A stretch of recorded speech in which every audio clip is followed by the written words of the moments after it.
টংলাৰ বেংবাৰীত BPFৰ বিশাল গণসভা। মোৰ লগত 100 জন হিমন্ত আহিলেও নোৱাৰিব হাগ্ৰামা। সমাগত BTC নিৰ্বাচন তুংগত।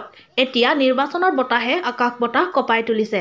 এনেহেন সন্ধিখনত ৰবিবাৰে ওদালগুৰি জিলা 34 নম্বৰ খালিংদুৱাৰ পৰিষদীয় সমষ্টিৰ অন্তৰ্গত বেংবাৰীত অনুষ্ঠিত হয় বিশাল নিৰ্বাচনী গণসভা। ৰাইজ উপস্থিত থকা সভাত মুখ্য অতিথি হিচাপে উপস্থিত থাকে BTCৰ প্ৰাক্তন প্ৰধান হাগ্ৰামা মহিলাৰীয়ে। লগতে তেওঁ ৰাইজৰ আগত ব্যক্ত কৰি কয় যে BTC নিৰ্বাচন শেষ নোহোৱা পৰ্যন্ত বিজেপিৰ লগত আমাৰ যুদ্ধ চলি থাকিব। আমিও যুদ্ধ কৰিব সাজু আছো। BTC ভংগ কৰিব কাৰো শক্তি নাই। এয়া এক সাংবিধানিক আইনগত ব্যৱস্থা। মোৰ লগত 100 জন হিমন্ত আহিলেও নোৱাৰিব। হিমন্তই মোক ছাৰ বুলি কয়। লগতে বিশ্বজিৎ দৈমাৰী আৰু ইমানুৱেল মুছাহাৰীক কটাক্ষ কৰি কয় যে তেওঁলোকে বিজেপিত গৈছে, তাত আমাৰ ক'ব লগা একো নাই।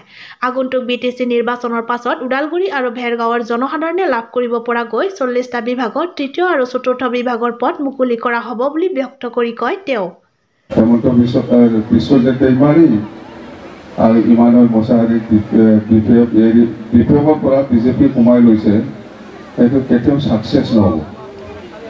আৰু ৰেৱন্তী ডাঙৰীয়াও কৈছে যে ইহঁতৰ যিটো সফল লৈ পেলাই বিজেপিত সোমাইছে, এই সফলটো কেতিয়াও ছাকচেছ নহ'ব।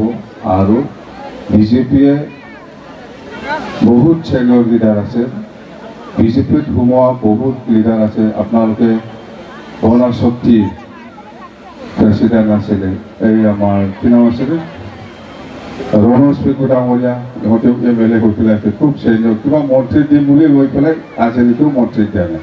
আৰু ৰমাকান্ত দেউৰী